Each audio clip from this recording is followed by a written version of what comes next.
O rei Salomão foi o terceiro rei de Israel. Filho de Davi e Batseba, governou sobre Israel aproximadamente entre 971 e 931 a.C.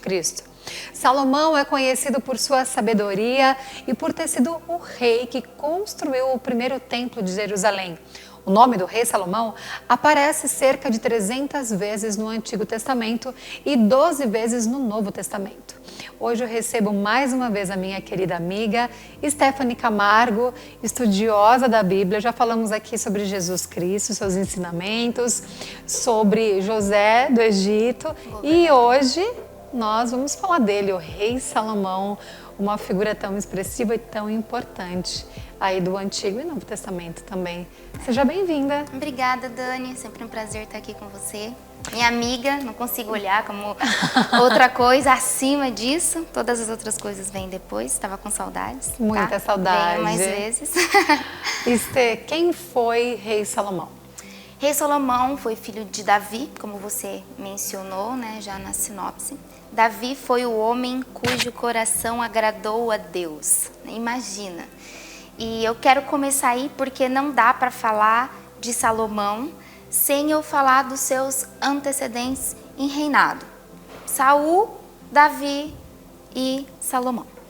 Saul, ele foi levantado por Deus para reinar Israel, resumidamente, e o coração dele se corrompeu em tudo que Deus o prosperou como rei, né? Tornou o grande. As pessoas admiram reis, o posicionamento. Então, Saul precisou ser retirado e Davi, que o coração agradava a Deus, tomou o lugar de Saul para reinar Israel. O sucessor de Davi foi Salomão, muito bem instruído pelo pai. Nós podemos até combinar de falar de Davi, ser o próximo, né? A gente ia comentar aqui, porque Davi é uma figura importantíssima. Inclusive, dá pra gente falar da importância de termos um mentor, porque Davi foi o mentor de Salomão, né? Eu ia chegar exatamente aí, nós estamos conectados, isso é importante.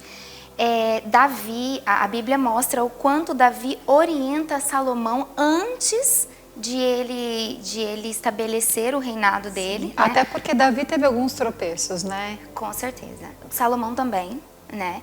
E os tropeços, vamos falar como a Bíblia menciona Davi, o homem cujo coração agrada a Deus, né? Agradou a Deus.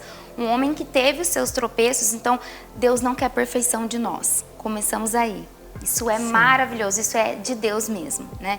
Poxa, mas Davi fez isso, fez aquilo. Salomão é filho de Batseba com Davi. Batseba foi um dos grandes pecados de Davi, né? Foi aí que tudo começou.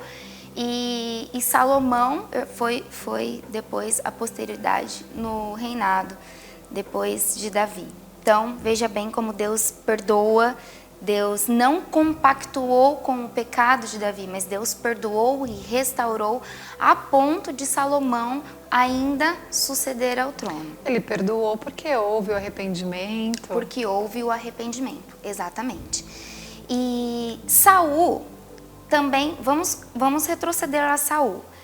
Davi, ele não é descendente de Saul. E ele foi levantado para reinar no lugar de Saul. Saul não foi perdoado? Nós não vamos entrar nesse questionamento. Mas onde Davi focou? Que ele errou e que ele se arrependeu, Deus o perdoou e então ele tinha uma grande missão. Que Deus já havia falado com ele a respeito da descendência. Salomão vai herdar o trono. Como você vai instruir ele? Aí pegando o que você já sacou do que eu ia falar, né?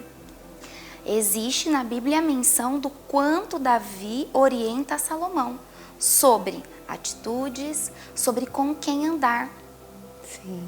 Ele conta, olha, andei com tais pessoas e essas pessoas me ajudaram, essas pessoas aqui não ajudam. Não que você não deva conviver, mas quem vai estar para te defender? Eu assisti uma pregação do pastor Cláudio Duarte, que eu amo, né, sobre o rei Salomão, e ele fala muito sobre as companhias, que Salomão teve aliados, né? E na época eram homens os homens eram levados a muitas guerras por posses de terras, de tronos, né? E Davi instruiu Salomão para que a geração deles continuasse no reinado, que Deus não precisasse retirar toda a geração deles e colocasse outras pessoas, outra geração para reinar Israel. Ele gostaria que a própria geração dele continuasse e focado nas instruções de Deus. Primeiro, nós somos orientados e governados por Deus, que é soberano em sabedoria. E aí, através dessa sabedoria, nós conseguimos fluir e derramar sobre tudo aquilo que nós temos posse, é tudo aquilo que nós conseguimos alcançar. Isso aí foi por conta disso que quando Deus perguntou o que ele queria, que ele pediu sabedoria, por conta dessa mentoria do rei Davi? Eu tenho certeza que sim, e a Bíblia segue esse direcionamento, né, de quando Davi está lá, já sabendo que não ia conseguir muito mais tempo estar no trono, que ele ia ter que ceder o trono a Salomão, e ele começou a instruir Salomão. Salomão sentiu o peso de ser rei, e em sonho Deus falou com ele e deixou para ele fazer um pedido, e ele pediu sabedoria, e Deus se agradou tanto desse pedido que ele disse: já que você pediu sabedoria, eu vou te engrandecer em tantas outras coisas, como ele foi de fato engrandecido, né? Porque com certeza ele conhece o coração de todos, conhece o coração de Salomão e o presenteou com os outros desejos também. Exatamente, exatamente. A Bíblia, ela fala sobre vigiai e orai. A ordem é essa. Nesse caso, a ordem altera. A ordem dos fatores altera o produto. Orai e vigiai. A gente precisa, sim, colocar a oração num patamar hiper elevado, ter olhos espirituais para situações. Como eu já devo ter comentado aqui no programa, não me lembro, mas para você, como amiga, com certeza eu falei, que nem todo espiritual é consolidado no natural. Mas todo natural tem um lado espiritual. Todo. Sim. Toda atitude, tudo que acontece, a compra dessa mesa, como esse programa foi estabelecido, todo direcionamento tem um espiritual, né? E no mundo espiritual existem muitas coisas que são contra nós e ao nosso favor. E nós precisamos distinguir essas coisas. Eu acredito que o receio de Salomão estava nisso. Senhor, se eu não tiver a sabedoria que vem de ti, não conseguirei talvez reinar como é esperado, porque eu não vou saber discernir essas questões. E foi onde Salomão pediu a sabedoria e junto com ela, Deus se agradou e deu as demais coisas. Mas a consequência seria ele ter as demais coisas. Se você vê os conselhos dele, se ele seguir os conselhos que existem em Provérbios, automaticamente ele conquistaria muitas coisas. Estê, eu vou fazer aqui uma observação, porque muitas pessoas, a gente fala rei Salomão, o homem mais rico da história, mais próspero, mais sábio, porém algumas citações da Bíblia trazem crenças limitantes de acordo com a riqueza, com a prosperidade, mas assim, não é porque ali traz, né? As pessoas podem ler e ter diversas interpretações do mesmo texto, certo? Então, como que a Bíblia e o que você pode falar da prosperidade, da riqueza, isso é bem visto pelos olhos de Deus? Ah, com certeza. Com certeza. Deus é o dono do ouro e da prata. Com certeza, se somos abençoados, prósperos financeiramente, porque a prosperidade ela tem várias vertentes, né? Vamos falar de dinheiro. Sim. É Deus, sim, que concede a graça de abençoar, e não há pecado em ser próspero financeiramente, em ter dinheiro, em ter muitos bens. Mas Deus conhece e analisa os nossos corações. Onde o ser humano facilmente pode corromper o seu espírito? Nas posses. Sim. Aconteceu com Saul, aconteceu com Salomão.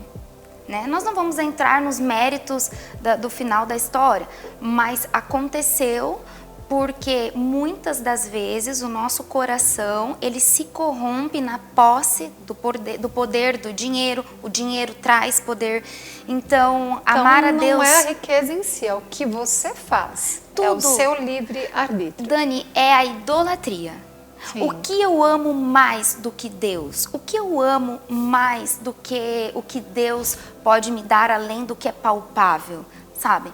A idolatria, ela pode estar no emprego, tudo aquilo que é finito, que pode se acabar e que a sua fé estiver apoiada, você está vulnerável. Facilmente você pode vacilar, e é o que Deus não quer que aconteça com você. Então é uma espécie de proteção. Eu sei que esse vai se corromper com a prosperidade. Eu preciso ensiná-lo e conduzi-lo na prosperidade para depois prosperá-lo, sabe? Perfeito. Você trouxe algumas citações Trouxe. De provérbios e dá pra gente tirar algumas lições com essas citações, né? Dani, essas citações eu trouxe em 2 aspectos. Primeiro, nós temos um público aqui infantil, masculino, feminino, de várias maneiras tem pessoas assistindo a gente, mas nós 2 mulheres conversando aqui, quero falar em especial alguns para as mulheres, que Salomão deixou de conselho para nós. E eu acho muito importante, pega muito para mim, porque eu até preguei esses dias que o inimigo das nossas almas, espiritualmente falando, ele quer copiar a Deus. A inveja, ela é terrível por isso, né? A cobiça, a inveja, é o que o inimigo das nossas almas tem a respeito do próprio Deus e dos filhos de Deus. Então, ele quer usar muito parecido o projeto de Deus, o arquétipo espiritual que Deus tem para nós, ele quer corromper detalhes para que nós não possamos distinguir a diferença e achar que estamos no caminho certo, né? Então, o ouvido sensível à voz de Deus, a proximidade, ela é muito importante e ela vem da sabedoria, né? E aí, um dos meus dons é falar. Tenho certeza. Sim, eu sempre falo isso pra você. Venhamos e convenhamos que quem está me assistindo vai dar risada em casa, pode rir, depois a gente conversa. Mas o meu dom é falar. E Deus me deu esse dom. Facilmente ele pode ser corrompido, porque eu posso usar as palavras para abençoar as pessoas e eu posso usar as palavras para ofender as pessoas e ir além com elas do que eu deveria ir e corromper o meu dom. Sim. Entende? Voltando lá onde eu não sei por que eu acabei não continuando, mas vigiai e orai. A gente vigia e ora, porque se eu só orar, eu entrego para Deus a minha responsabilidade, mas eu tenho livre-arbítrio, né? Então eu vigio tudo o que eu faço e eu oro a Deus para que os meus olhos estejam sensíveis àquilo que eu estou fazendo, espiritualmente falando, que eu tenha discernimento de espírito, um dos dons do Espírito Santo, tá? Vou ler. Leia, que a gente só tem mais 3 minutos. O insensato revela de imediato o seu aborrecimento, mas o homem prudente ignora o insulto. Provérbios 12, 16. Quem aqui é insultado e fica calado? Para mim é muito difícil. É extremamente.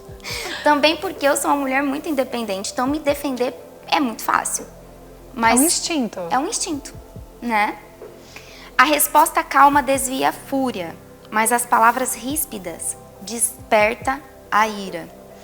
Então, Provérbios 15, 1.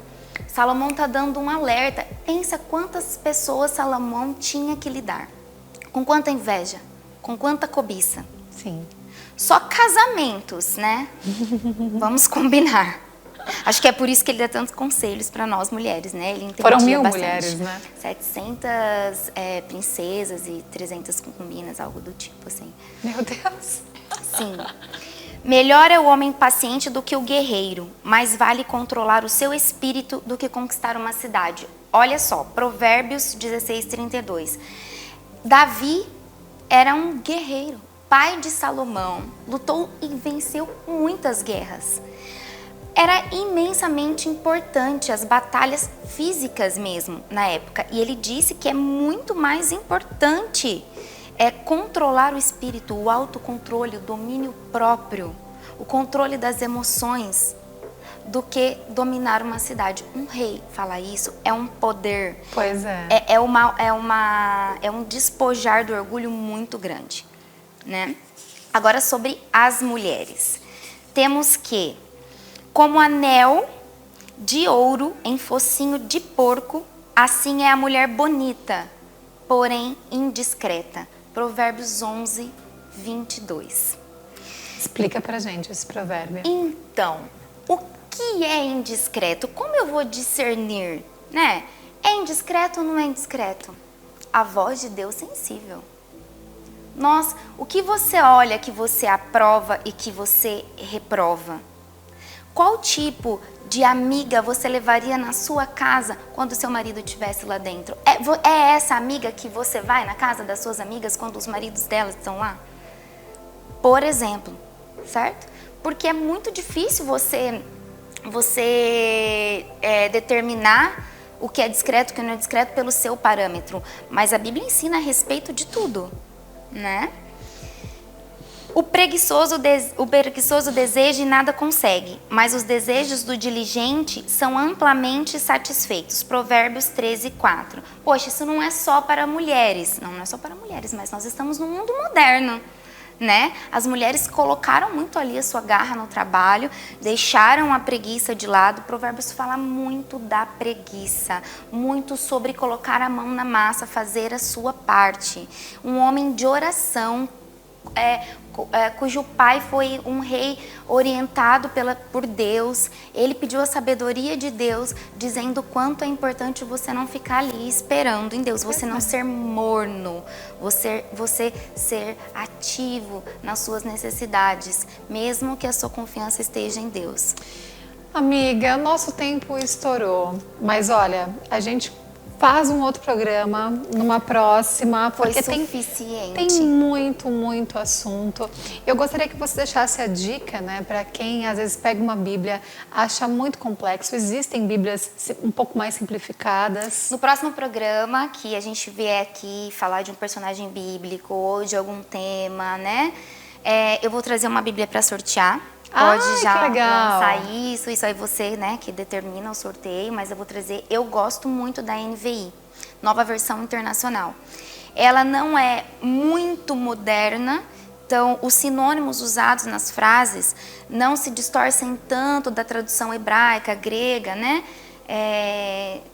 da Bíblia antiga. E também não é tão engessada, tão formal, que você tenha que ler muitas vezes, pesquisar no dicionário para conseguir entender. Eu gosto muito dessa versão. Muito bem. Logo eu vou falar para as pessoas entrarem no seu Instagram, que lá vai ter muita coisa. Ainda não tem, mas eu pego no pé dela.